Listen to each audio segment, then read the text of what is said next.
Clip number 543۔ اس clip میں انشاءاللہ آپ قرآن پاک کی سورہ ہود کی آیت نمبر 92 سے لے کے 95 تک کی تلاوت، ترجمہ اور تفسیر قرآن صراط الجنان سماعت فرمائیں گے۔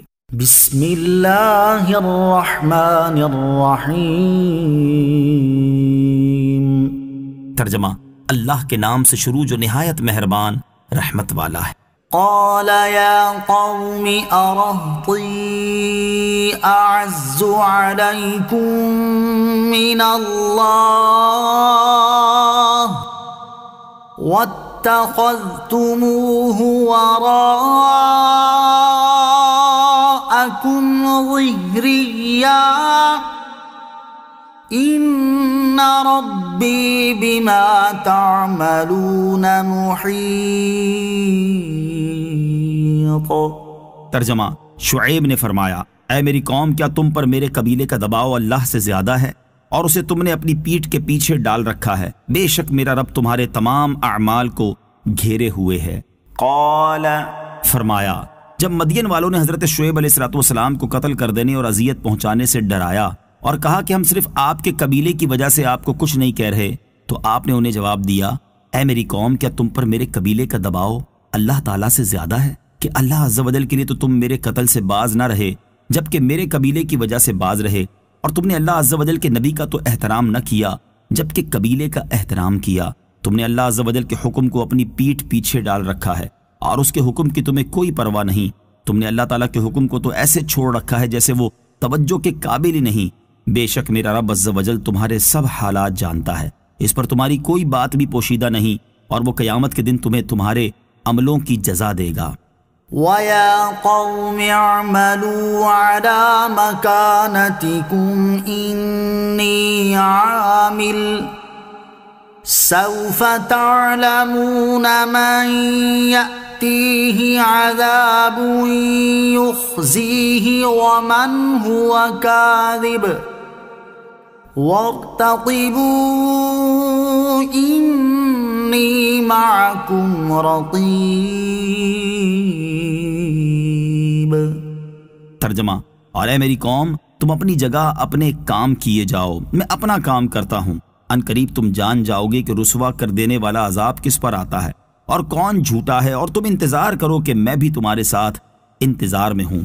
وَيَا قَوْمِ، اور اے میری قوم، یعنی جو برے اعمال کرنا اور مجھے شر پہنچانا تمہارے بس میں ہے تم وہ کرتے جاؤ، اور جن اعمال کی اللہ تعالیٰ نے مجھے توفیق عطا کی ہے میں وہ کرتا رہتا ہوں۔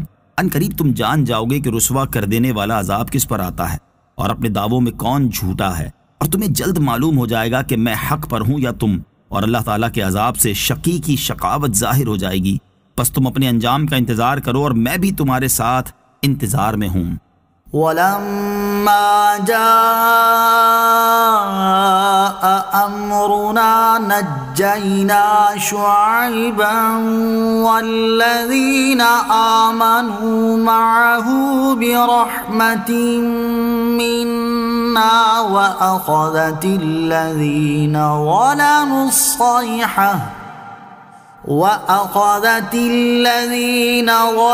الصَّيْحَةُ فَأَصْبَحُوا فِي دِيَارِهِمْ جَاثِمِينَ كَأَن لَّمْ يَغْنَوْا فِيهَا أَلَا بُعْدًا لِّمَدْيَنَ كَمَا بَعِدَتْ ثَمُودُ۔ ترجمہ، اور جب ہمارا حکم آیا تو ہم نے شعیب اور اس کے ساتھ کے مسلمانوں کو اپنی رحمت سے بچا لیا، اور ظالموں کو خوفناک چیخ نے پکڑ لیا تو وہ صبح کے وقت اپنے گھروں میں گھٹنوں کے بل پڑے رہ گئے، گویا وہ کبھی وہاں رہتے ہی نہ تھے۔ خبردار دور ہوں مدین والے جیسے قوم ثمود دور ہوئی۔ وَلَمَّا جَاءَ أَمْرُنَا، اور جب ہمارا حکم آیا، یعنی جب مدین والوں پر عذاب نازل کرنے اور انہیں ہلاک کر دینے کا ہمارا حکم آیا، تو ہم نے حضرت شعیب علیہ السلام اور ان پر ایمان لانے والوں کو محض اپنی رحمت اور فضل کی وجہ سے اس عذاب سے بچا لیا۔ اس میں اس بات کی طرف اشارہ ہے کہ بندے کو جو بھی نعمت ملتی ہے وہ اللہ تعالیٰ کے فضل اور اس کی رحمت سے ملتی ہے۔ آیت میں مذکور رحمت سے ایمان اور تمام نیک اعمال بھی مراد ہو سکتے ہیں، اور یہ بھی اللہ تعالیٰ کی توفیق ہی سے نصیب ہوتے ہیں۔ وَأَخَذَتِ الَّذِينَ ظَلَمُوا الصَّيْحَةُ، اور ظالموں کو خوفناک چیخ نے پکڑ لیا۔ اس میں مدین والوں پر نازل ہونے والے عذاب کی کیفیت کا بیان ہے۔ یاد رہے کہ قرآن مجید میں مدین والوں پر آنے والے عذاب کی کیفیت دو طرح سے بیان کی گئی ہے۔ سورہ اعراف میں یہ کیفیت اس طرح بیان ہوئی، فَأَخَذَتْهُمُ الرَّجْفَةُ فَأَصْبَحُوا فِي دَارِهِمْ جَاثِمِينَ۔